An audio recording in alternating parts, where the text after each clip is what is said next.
1206 में स्लेविया मामलूक वंश की स्थापना कुतुबुद्दीन ऐबक ने की थी। उसके बाद 1210 में इल्तुतमिश ने सत्ता संभाला। मुख्यतः इनका राज दिल्ली के आसपास चला, इसलिए इसको दिल्ली सल्तनत भी कहा जाता है। और इल्तुतमिश के बाद उसकी बेटी रजिया सुल्तान राजा बनी।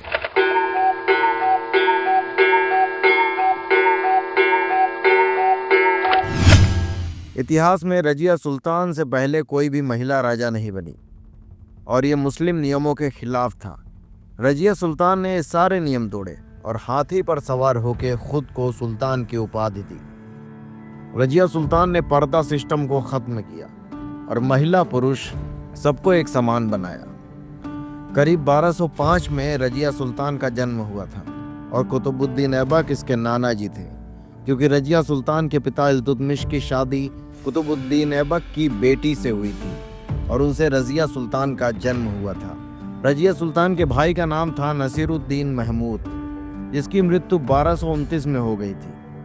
रजिया सुल्तान ने शुरुआती दिनों में ही तलवारबाजी, घुड़सवारी सीख लिया था। उस समय इल्तुतमिश काफी व्यस्त रहते थे, लेकिन जब इल्तुतमिश ग्वालियर गए तो उन्होंने कुछ समय के लिए रजिया सुल्तान को शासन पर बैठा दिया और रजिया सुल्तान ने शासन को बहुत अच्छे से संभाला, जिसको देखकर इल्तुतमिश काफी खुश हुए।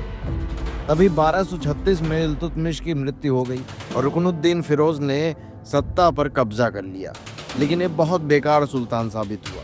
यह दिन रात सिर्फ अय्याशी में ही मन लगाता था। उसके बाद इल्तुतमिश की विधवा शाह तुर्कान ने भी शासन करने की कोशिश की, लेकिन 6 महीने बाद वो भी शासन संभाल नहीं पाई और दोनों को 6 महीने बाद ही नोबल्स के द्वारा मौत के घाट उतार दिया गया।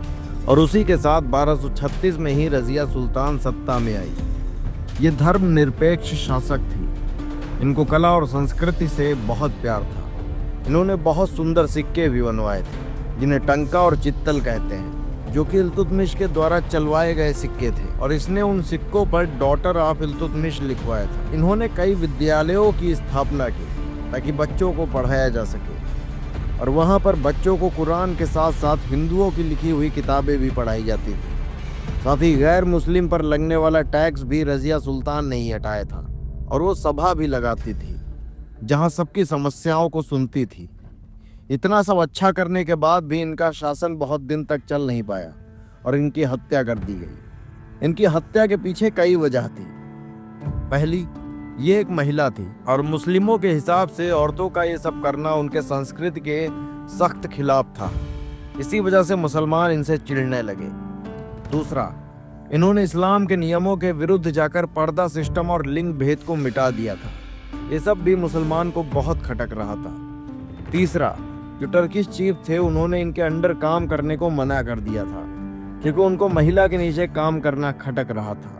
और चौथा कारण था कि जब इनके भीतरी मंत्रियों में बगावत शुरू हुई तब रजिया सुल्तान ने उन सबके साथ बैठक नहीं की, बल्कि सबको जोर जबरदस्ती से शांत करवाने की कोशिश की। ऑर्थोडॉक्स मुस्लिम के नज़रों में तो रजिया सुल्तान बहुत ज़्यादा ही खटकने लगी थी और इन्हीं सारी वजहों से रजिया सुल्तान को मार दिया गया था। दिल्ली सल्तनत में कई नोबल्स होते थे, जैसे इजिप्टियन, टर्किश, अरबियन, पर्शियन और इंडियन, लेकिन हिंदू इंडियन नोबल्स की कोई सुनता नहीं था।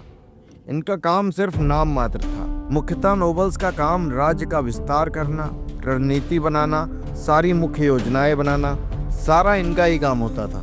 मतलब एक तरह से राजा बनाते थे। रजिया सुल्तान को नोबल्स पसंद नहीं थे और रजिया सुल्तान भी नोबल्स के चंगुल से छूटना चाहती थी, लेकिन ऐसा हो नहीं पाया और रजिया सुल्तान को जमालुद्दीन याकूत, जो कि एक हबशी गुलाम था, उससे प्रेम हो गया था। साथ ही इख्तियारुद्दीन अल्तुनिया, जो कि रजिया का बचपन का दोस्त था, उसको भी कहीं ना कहीं रजिया से प्रेम था। तभी वहाँ दोनों में जलन की भावना पैदा हुई और याकूत और रजिया दोनों साथ में मिल गए और ये तय किया कि जो भी उनके खिलाफ आवाज़ उठाएगा उसका साथ में सामना करेंगे। तभी अल्तुनिया को नोबल्स का सपोर्ट मिल गया और याकूत, अल्तुनिया और रजिया सुल्तान के बीच जंग हो गई और वहीं याकूत को मार दिया गया। रजिया सुल्तान को किला मुबारक भटिंडा में कैद कर लिया गया और उसी के बाद मजबूरन अल्तुनिया से रजिया सुल्तान को शादी करनी पड़ी और तभी नोबल्स की साजिश से 1240 में अल्तुनिया और रजिया दोनों को मार दिया जाता है।